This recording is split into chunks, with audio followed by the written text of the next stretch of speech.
जय हिंद। स्वागत है आप लोग का गेनर क्लासेज में। मैं उम्मीद करता हूँ कि आप लोग अच्छे होंगे और आप लोग की पढ़ाई निरंतर जारी होगी।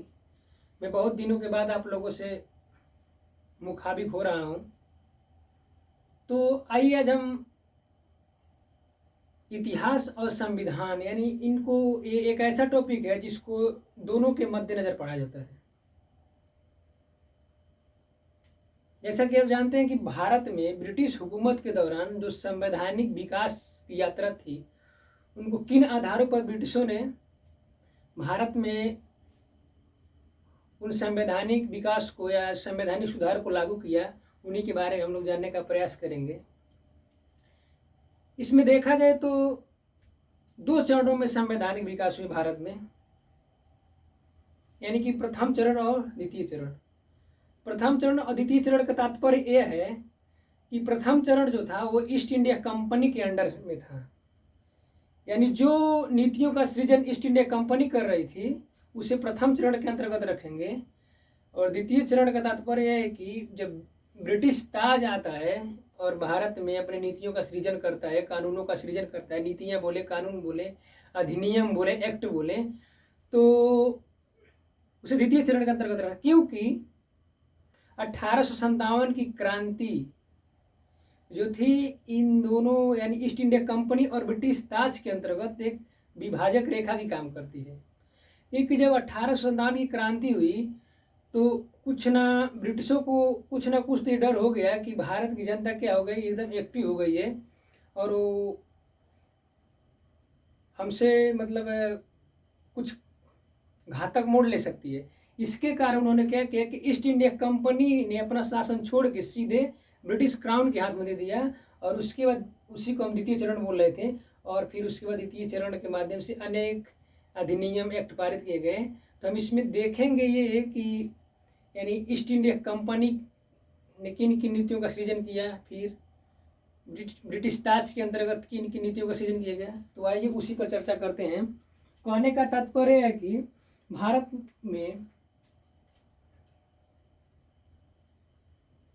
में ब्रिटिश हुकूमत के दौरान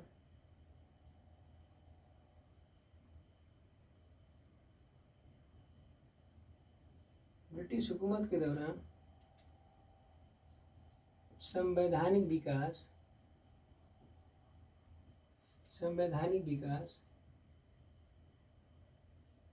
दो चरणों में हुए।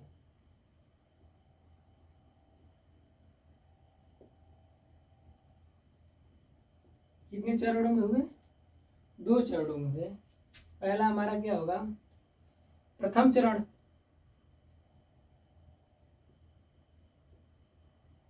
और दूसरा होगा हमारा द्वितीय चरण। प्रथम चरण से क्या तात्पर्य? हमने क्या होता है, यहाँ ईस्ट इंडिया कंपनी शासन करेगी। कौन करेगा? ईस्ट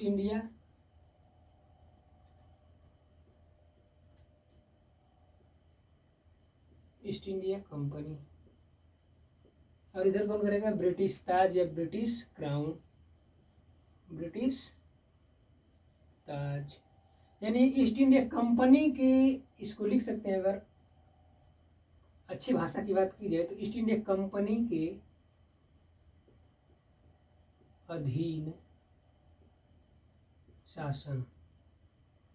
इस तरह इसको भी कर सकते, ब्रिटिश ताज के अधीन शासन। अब ईस्ट इंडिया कंपनी ने किन किन नीतियों का सृजन किया, आइए उस पर चर्चा करते हैं। तो इसने पहला एक्ट जो पारित किया था 1773 का,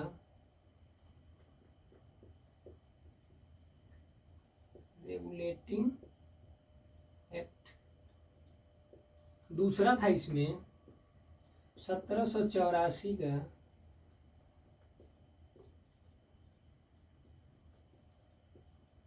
पिट्स इंडिया एक्ट।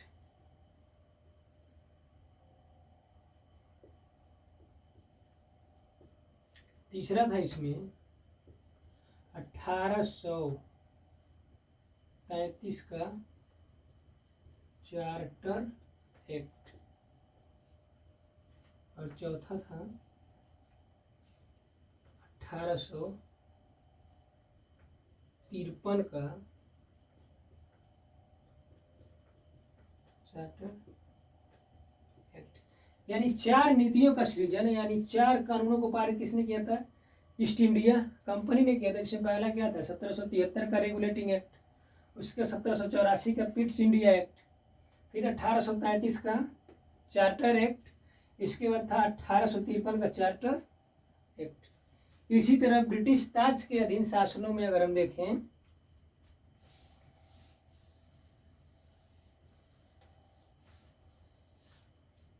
तो इसमें पहला था हमारा 1858 का भारत शासन अधिनियम। पहला क्या था? 1858 का भारत शासन अधिनियम। दूसरा था 1861 का भारतीय परिषद अधिनियम। तीसरा था इसमें 1892 का भारतीय परिषद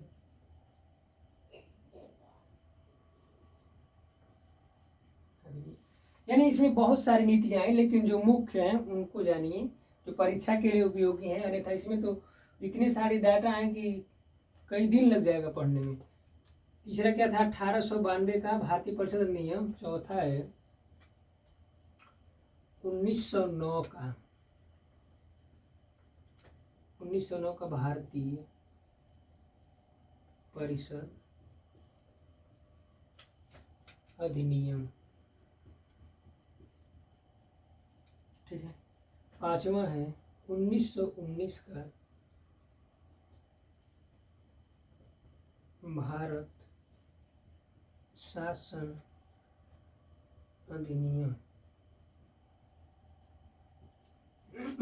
छठवां है 1935 का भारत शासन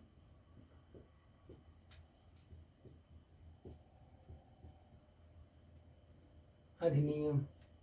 और सातवां है 1947 का भारतीय स्वाधीनता या स्वतंत्रता अधिनियम। ठीक है। तो ये द्वितीय चरण के अंतर्गत है, यानी ब्रिटिश ताज के अंतर्गत इन नीतियों का या इन कानूनों का सृजन किया गया। तो आइए पहले हम देख लेते हैं ईस्ट इंडिया कंपनी के द्वारा जो 4 कानूनें पारित हुई थी, 4 एक्ट पारित हुआ था, उनके बारे में जानते हैं।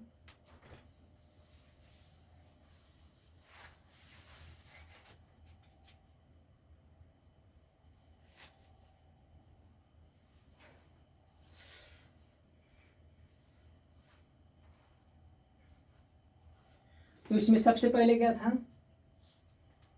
ईस्ट इंडिया कंपनी के अंतर्गत इसमें देखेंगे प्रथम चरण,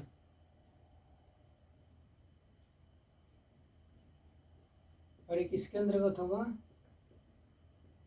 ईस्ट इंडिया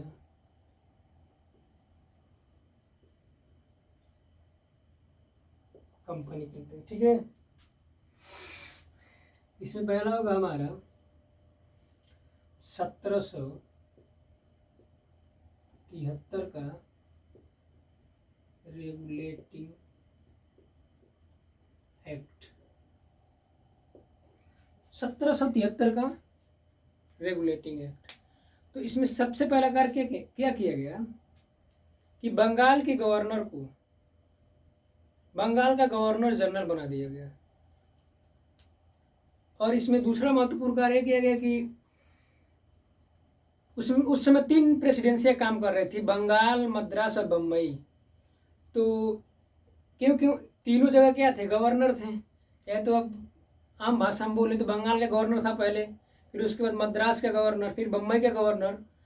तो क्या किया गया कि बंगाल के गवर्नर को बंगाल का गवर्नर जनरल बना दिया गया। तो बच गए कौन? मद्रास और बम्बई के, यानी वो तो गवर्नर ही रहे ना, उनको तो नहीं बदला गया। तो इसमें यह किया गया कि बंगाल नहीं, मुंबई और मद्रास प्रेसिडेंसियों को बंगाल प्रेसिडेंसी के अधीन कर दिया गया। और इस समय जो गवर्नर था उसका क्या नाम था? लॉर्ड वारेन हेस्टिंग था। और तीसरा काम इसमें क्या कि 1774 में कलकत्ता के फोर्ट विलियम में सर्वोच्च न्यायालय की नींव रख दी गई। तो आइए सबको एक एक करके मेंशन कर लेते हैं।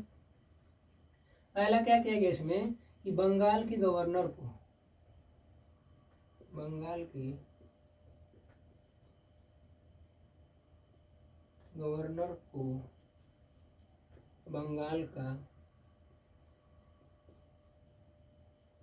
गवर्नर जनरल बना दिया गया।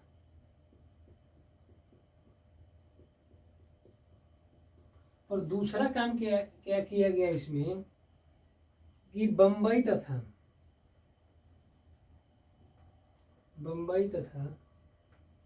मद्रास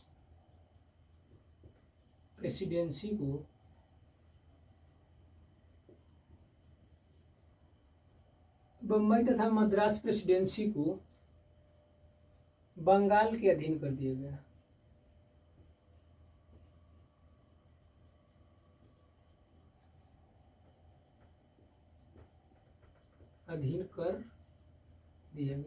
तो कहीं ना कहीं देखें यह केंद्रीकरण दिखाई देता है, क्योंकि दोनों अब तक तो क्या थे? स्वतंत्र थे, बम्बई और मद्रास। लेकिन इसको किसके अधीन कर दिया गया? बंगाल के।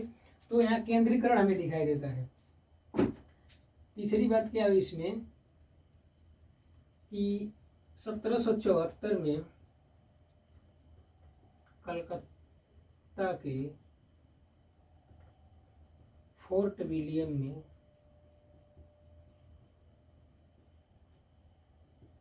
सर्वोच्च न्यायालय की नींव रख दी गई।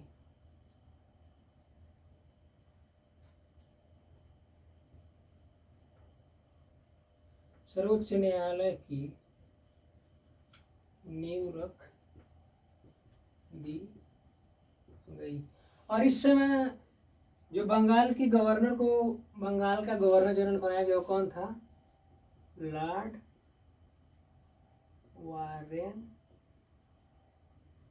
लॉर्ड वारेन हेस्टिंग्स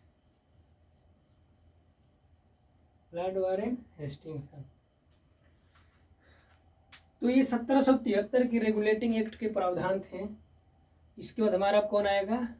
1784 का पिट्स इंडिया एक्ट। तो हमने 1773 को रेगुलेटिंग एक्ट को देख लिया। सेकेंड है हमारा 1784 का पिट्स इंडिया। 1784 के पिट्स इंडिया एक्ट, यानी पिट्स क्या है? पिट्स उस समय क्या था कि लंदन में यानी ब्रिटेन में सर विलियम पिट्स नामक वहाँ के प्रधानमंत्री थे। क्या थे? सर विलियम पिट्स क्या थे? वहाँ के प्रधानमंत्री थे। और उन्हीं के द्वारा ये भेजा गया था। कौन सा? Pitt's India act. और इस एक्ट में यह कहा गया कि जो 1773 के रेगुलेटिंग एक्ट में जो कमियां रह गई थी उनको सुधारने के लिए इसको लाया गया था। तो इसमें पहले कौन काम कर रहा था? 1784 के पिट्स इंडिया एक्ट में एक था आपका निदेशक मंडल। कौन था?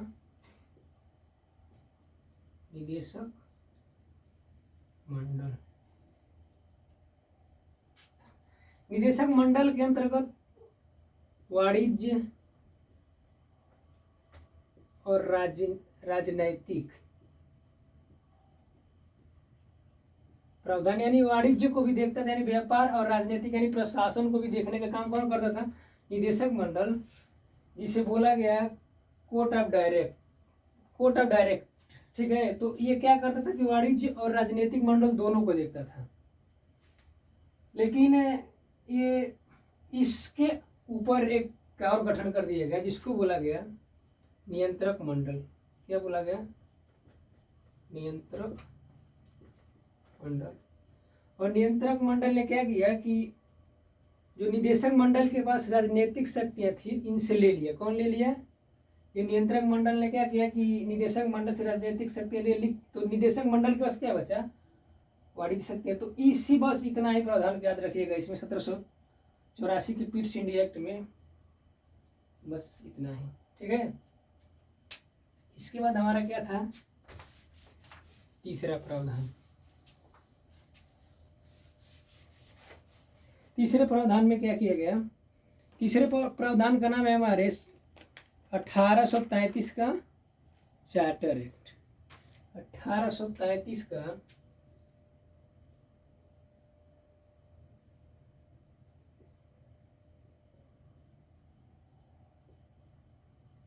Charter act. अब इसमें क्या किया गया कि बंगाल के गवर्नर जनरल को क्या किया गया कि बंगाल के गवर्नर जनरल को पूरे भारत का गवर्नर जनरल बना दिया गया। इसमें मेंशन करेंगे बंगाल के गवर्नर जनरल को पूरे भारत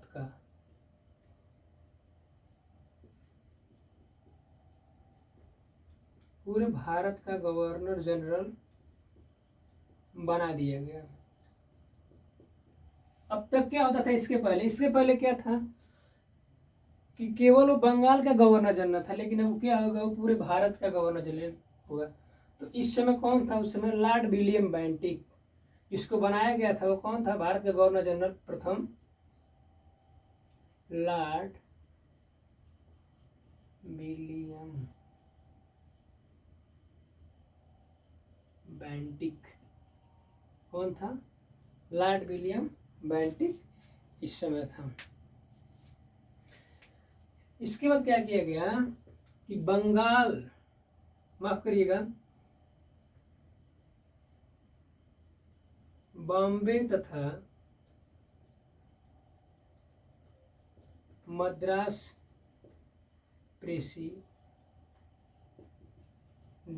की विधायिका व कार्यपालिका, यानी क्या कह रहा है कि बॉम्बे तथा मद्रास प्रेसिडेंसी की विधायिका व कार्यपालिका शक्तियां छीन ली गई। क्या कर ली गई? शक्तियां छीन ली गई। यानी विधायिका और कार्यपालिका से क्या तात्पर्य? विधायिका यानी जो कानून का निर्माण करती है उसे क्या बोला जाएगा? विधायिका। और कार्यपालिका क्या है कि जो विधायिका द्वारा बनाए गए कानूनों का क्रियान्वयन करेगी उसे क्या बोला जाएगा? कार्यपालिका। तो बॉम्बे तथा मद्रास प्रेसिडेंसी से कार्यपालिका व विधायिका शक्तियां इनसे क्या कर ली गई? समाप्त कर ली गई या छीन ली गई। इसके बाद आता है हमारा 1853 का चार्टर एक्ट। ठीक है, 1853 का चार्टर एक्ट।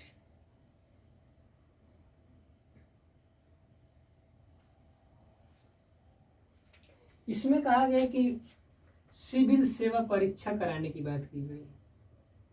सिविल सेवा परीक्षा कराने की बात की गई।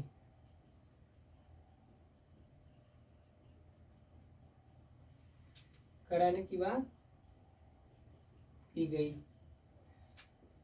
और 1800 और इसी समय क्या हुआ? मैकाले का गठन हुआ। किसका? मैकाले का गठन किया गया। कब किया गया? 1853 के चार्टर एक्ट से। तो ये ईस्ट इंडिया कंपनी द्वारा जो 4 नीतियों का सृजन किया गया था, यानी कानूनों का सृजन किया गया था, हमने उसके बारे में देखा। यानी 1773 का रेगुलेटिंग एक्ट, 1784 का पीट्स इंडिया एक्ट, उसके बाद 1833 का चार्टर एक्ट, और 1853 का चार्टर एक्ट। तो हमने चारों को देख लिया। इसके बाद अगले वीडियो में हम देखेंगे कि ईस्ट इंडिया कंपनी के शासन के बाद जो ब्रिटिश ताज का हुकूमत आया उसके बारे में हम लोग जानने का प्रयास करेंगे। तब तक के लिए जय हिंद, नमस्कार।